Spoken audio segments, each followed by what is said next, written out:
देखो बड़े, जैसे मैंने आपको लास्ट बताया अभी कि एक तो न्यूक्लियस है, न्यूक्लियस के बारे में पढ़ा हमने, प्लाज्मा मेम्ब्रेन के बारे में पढ़ा।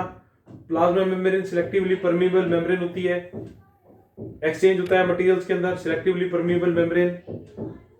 तो अब देखो, एक तो बेटे प्लाज्मा मेम्ब्रेन का और सेल वॉल का डिफरेंशिएट आता है पेपर में, ठीक है। अभी जो मैंने आपको एक्सप्लेन किया, पहला आप एक काम करें, प्लाज्मा मेम्ब्रेन और सेल वॉल का डिफरेंशिएट करें, ठीक है। और दूसरा नंबर डिफरेंशिएट करें यूकैरियोटिक, प्रोकैरियोटिक,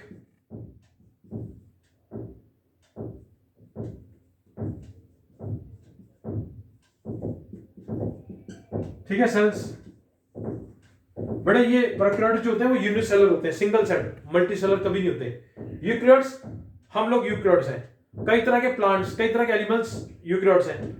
प्रोकैरियोट्स होते हैं जो सिंगल सेल्ड होते हैं, जैसे बैक्टीरिया है, कई तरह के और भी हैं, bacteria, blue green algae, cyanobacteria. इसमें एक से ज्यादा क्रोमोसोम्स होते हैं, इसमें सिंगल क्रोमोसोम होता है, इसका साइज बड़ा होता है, इसका साइज छोटा होता है। इसमें वेल डेवलप्ड न्यूक्लियस नहीं होता, न्यूक्लियर मेम्ब्रेन नहीं होते, बाउंड ऑर्गन्स नहीं होते, इसमें होते हैं यूकैरियोट में। देखो बेटा, इसके अंदर ना एक है एंडोसाइटोसिस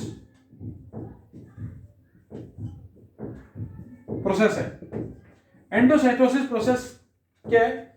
जिसमें अमीबा अपना फूड को एब्जॉर्ब करता है, एंगल्फ करता है फूड को with the help of pseudopodia. वो उसकी मेम्ब्रेन होती है, आर्टिफिशियल लेग्स होती हैं या हैंड्स कह सकते हो आप, उसको कहते हैं सूडोपोडिया। इस प्रोसेस को खाना खाना, फूड को एंगल्फ करना, एंडोसाइटोसिस। एंडो का मतलब होता है अंदर से ले आना, बाहर से अंदर लाना, बाहर से अंदर। एक होता है एक्सो। तो ऑस्मोसिस भी दो तरह का होता है बेटा, एक एंडो और एक एक्सो। एक्सो का मतलब अंदर से बाहर फेंकना और एंडो का मतलब बाहर से अंदर लेके आना, एंडोस्मोसिस और एक्सोस्मोसिस, ठीक है जी। हमने बेटा न्यूक्लियस के बारे में पढ़ा, न्यूक्लियस डबल लेयर मेम्ब्रेन होता है, सारी रिप्रोडक्टिव जो सिस्टम्स होते हैं वो सारा न्यूक्लियस ही चलाता है, ठीक है। इसके अंदर जीन्स होते हैं, डीएनए मतलब हेरिडिटी इंफॉर्मेशन कैरी करता है, जीन्स के अंदर होते हैं, ठीक है। और क्रोमोसोम्स के अंदर प्रोटीन्स भी होते हैं, ठीक है। और क्रोमोसोम्स कब नजर आते हैं? जब क्रोमेटिन मटेरियल डिवाइड होता है, व्हेन द सेल डिवाइड होता है ड्यूरिंग सेल डिवीजन, तो क्रोमेटिन मटेरियल सेल डिवीजन के दौरान क्रोमेटिन मटेरियल क्रोमोसोम्स में कन्वर्ट हो जाता है, ठीक है जी। Chromatin material thread like structures होते हैं। उसके बाद बेटे हमने पढ़ना है सेल वॉल के बारे में। सेल वॉल क्या होती है? देखो, प्लाज्मा मेम्ब्रेन और सेल वॉल में फर्क क्या है? देखो बेटा, प्लाज्मा मेम्ब्रेन आउटर कवरिंग होती है एनिमल सेल की, लेकिन प्लांट सेल में प्लाज्मा मेम्ब्रेन भी होती है और सेल वॉल भी होती है। प्लाज्मा मेम्ब्रेन फ्लेक्सिबल होती है और सेल वॉल हार्ड होती है। प्लाज्मा मेम्ब्रेन सिलेक्टिवली परमिएबल होती है, ठीक है। और जो सेल वॉल होती है ना, वो अपने अकॉर्डिंगली होती है, वो परमिएबल होती है। अब जो सेल वॉल है वो हार्ड होती है क्योंकि उसके अंदर सेलुलोज होता है। क्या होता है? सेल्यूलोज। इसका डिफरेंशिएट बुकलेट में दिया हुआ है। और जो प्लाज्मा मेम्ब्रेन होती है उसके अंदर क्या होता है बेटे? लिपिड्स होते हैं, प्रोटीन्स होते हैं, ये फ्लेक्सिबल होती है। इसका डिफरेंशिएट कर लो। अब एक क्वेश्चन आता है सेल वॉल के ऊपर कि प्लांट सेल के अंदर जो सेल वॉल होती है वो सेल प्लांट सेल को बस्ट नहीं होने देती। It can bear more pressure without bursting. ये क्वेश्चन आता है पेपर में। लेकिन एनिमल सेल में ऐसा नहीं होता क्योंकि एनिमल सेल में प्लाज्मा मेम्ब्रेन होती है, वो फ्लेक्सिबल होती है। सेल वॉल क्या करती है?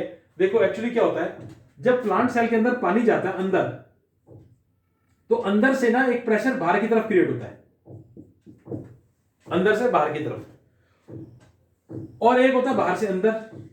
कैसे? बाहर से अंदर सेल वॉल करती है। जितना प्रेशर अंदर से क्रिएट होता है, सेल वॉल उतना ही प्रेशर अंदर क्रिएट कर देती है, तो जिसकी वजह से बैलेंस हो जाता है और वो सेल बस्ट नहीं होता। तो ये सेल वॉल है। उसके बाद है बेटे हमारे नेक्स्ट पार्ट में हमारे हैं ऑर्गेनल्स ऑफ सेल। सेल के कई तरह के ऑर्गेनल्स हैं, जैसे कि लाइसोसोम्स है, एंडोप्लाज्मिक रेटिकुलम है, ईआर है, गोल्गी बॉडी है, प्लास्टिड्स हैं, माइटोकॉन्ड्रिया है, इन सब के बारे में पढ़ना है हमने, इनके सबके फंक्शंस भी पढ़ने हैं हमें, ठीक है।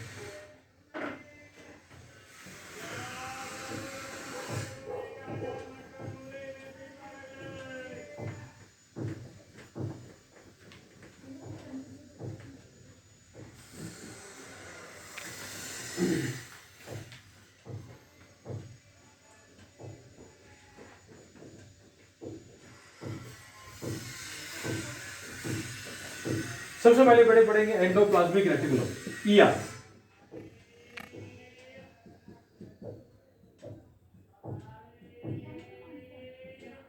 एंडोप्लाज्मिक रेटिकुलम जो होता है ना, बड़े मेम्ब्रेन्स होती हैं, ये नेटवर्क होता है एक्चुअली ऑफ मेम्ब्रेन्स, ठीक है जी। शीट्स की शेप में, ट्यूब्स की शेप में, नेटवर्क ऑफ शीट्स, ट्यूब्स। अब एंडोप्लाज्मिक रेटिकुलम बेटा ये दो तरह का होता है, एक स्मूथ और एक रफ। बेटा देखो स्मूथ जो होता है ना, वो फैट्स का बना होता है, मॉलिक्यूल्स का बना होता है, ठीक है। और जो रफ होता है वो लिपिड्स का। रफ के अंदर राइबोसोम्स होते हैं, क्या होते हैं? राइबोसोम्स। ये प्रोटीन्स बनाने में हेल्प करते हैं, ठीक है जी। और स्मूथ होता है उसके अंदर, स्मूथ एंडोप्लाज्मिक रेटिकुलम के अंदर राइबोसोम्स नहीं होते, ये प्रोटीन्स नहीं बनाते, ये क्या बनाते हैं? Fat molecules. क्या बनाते हैं? Fat molecules. सॉरी, ये मैंने इधर लिख दिया, ये फैट मॉलिक्यूल्स और लिपिड्स। कुछ फैट्स, प्रोटीन्स मिलकर के एक सेल को बनाते हैं, सेल की मेम्ब्रेन को बनाते हैं। उस प्रोसेस को क्या कहते हैं? Membrane biogenesis.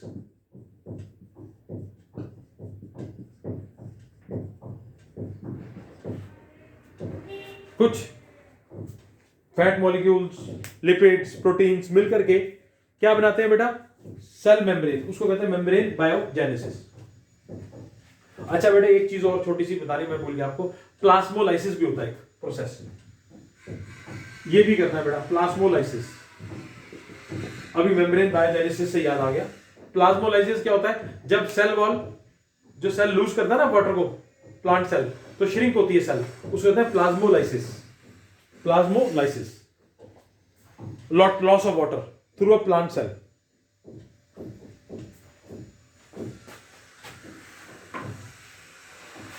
कह रहा है कि ये जो बेटे, ये जो एंडोप्लाज्मिक रेटिकुलम होता है ना, ये लॉन्ग, लंबा, राउंड शेप में भी होता है, और ये प्लाज्मा मेम्ब्रेन की तरह ही दिखने में लगता है। दिखने में कैसा लगता है? प्लाज्मा मेम्ब्रेन की तरह। It look like plasma membrane, ठीक है जी। और स्मूथ एंडोप्लाज्मिक रेटिकुलम सबसे इंपॉर्टेंट काम करता है बेटे, हमारी लीवर को ना डिटॉक्सिफाई करता है। हमारे लीवर के अंदर जो जर्म्स होते हैं, जो एसिड्स होते हैं, मतलब टॉक्सिक मटेरियल होता है, उसको खत्म करता है। It detoxify drugs in liver, smooth endoplasmic reticulum. और रफ जो होता है उसमें राइबोसोम्स होते हैं, वो प्रोटीन बनाता है, इसलिए हमको कहते हैं प्रोटीन फैक्ट्रीज। क्या कहते हैं? Protein factories. बेटे आप एंडोप्लाज्मिक रेटिकुलम के बारे में देखो, जो चैप्टर मैं बेटे आपको समझा रहा हूं, जितना मैं आप समझा रहा हूं आज, प्लीज आप क्या करेंगे? एनसीईआरटी में से या किसी और बुक में से अच्छी तरह से उसको रीड करेंगे। जितना मैं पढ़ा दूंगा, ये 2 क्लासेस लगेंगी, चैप्टर खत्म हो जाएगा। ऐसे 2 क्लासेस लगेंगी, टिश्यूज भी खत्म हो जाएगा, फिर उसका टेस्ट ले लेंगे, ठीक है ना। एक तो डिफरेंशिएट कर लो बेटा प्लांट सेल, एनिमल सेल का, ठीक है। एंडोप्लाज्मिक रेटिकुलम जो मैंने आपको समझाया,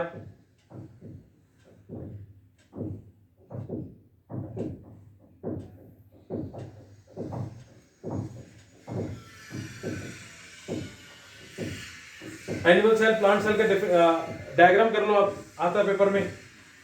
अच्छा बेटे, मैंने ना आपको ना एक असाइनमेंट बहुत पहले बना करके दिया था बायो का, जिसमें टिश्यू चैप्टर था और फंडामेंटल यूनिट ऑफ लाइफ था। आपके ग्रुप में डाला हुआ मैंने वो, अगर आप कहो तो मैं दोबारा डाल देता हूं। उसमें एक एक नंबर के ना एमसीक्यूज हैं, वो सारे के सारे मैंने कराए थे, मैंने सारे डिक्टेट किए थे उसके आंसर्स।